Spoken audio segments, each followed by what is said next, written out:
आपण आता ड्रीपला बोलतात ना लोक, नाही ओढ्याने पाणी सोडा नाही सोडा नाही, ती योजना इतकी परफेक्ट करतात ते की शेतकऱ्यांना सगळ्यात सोपं काम ड्रीपवर काम करतात.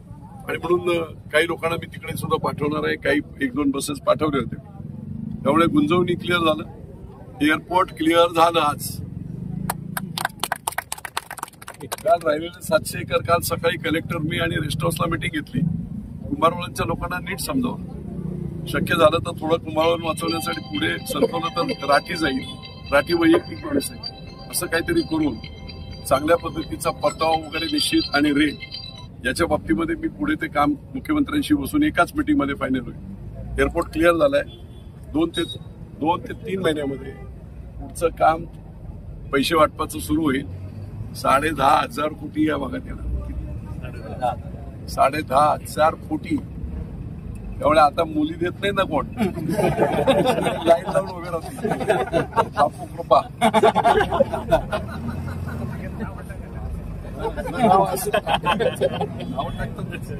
पण सामाजिक हा फॅब्रिक खराब झालं होतं की एका गावात 50-50, 100-100 मुलं ही नोकऱ्या नाही, शिक्षणाच्या व्यवस्था नाही.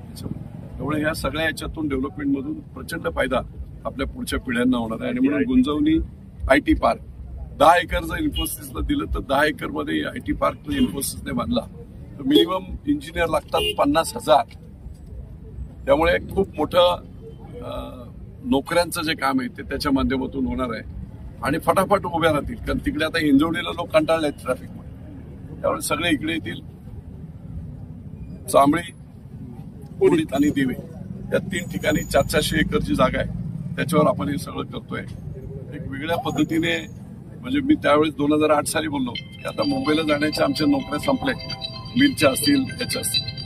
आणि म्हणून याच्या पुढे आता मुंबईला नाही, मुंबईचे लोक इकडे आले पाहिजे. पुरंदरलाच मुंबई बनवायची. झालं आता एअरपोर्ट झाला, हे सगळं झालं, आयटी पार्क झालं ना पुरंदर मुंबई. त्यामुळे कल्पनाशक्ती असेल, इच्छाशक्ती असेल तर काय होऊ शकते त्याचे. बारामतीच्या पुढे आपण 4 वर्षात जाणार. महाराष्ट्रातला 1 नंबरचा विधानसभा मतदारसंघ, 1 नंबरचा पूर्ण महाराष्ट्रातला. फायनान्शियली साऊंड, शेतीला एकदम आहे. एअरपोर्ट, इंटरनॅशनल एअरपोर्ट जगाच्या नकाशावर गेला ना पुरंदर. छत्रपती संभाजीराजे आंतरराष्ट्रीय विमानतळ जगाच्या नकाशावर गेलं. त्यामुळे इच्छाशक्ती असेल तर काय होतं. गेल्या वेळेस जरा गडबड झाली होती पण 24 लोकांनी खूप चांगलं केलं. आणि मी फकीर माणूस आहे. मी माझा हेतू आहे की मी कुटुंब प्रमुख आहे. जास्तीत जास्त सर्वसामान्य गोरगरिबांच्या घरात आनंदाचे क्षण कसे येतील याच्यासाठी सगळी धडपड आहे.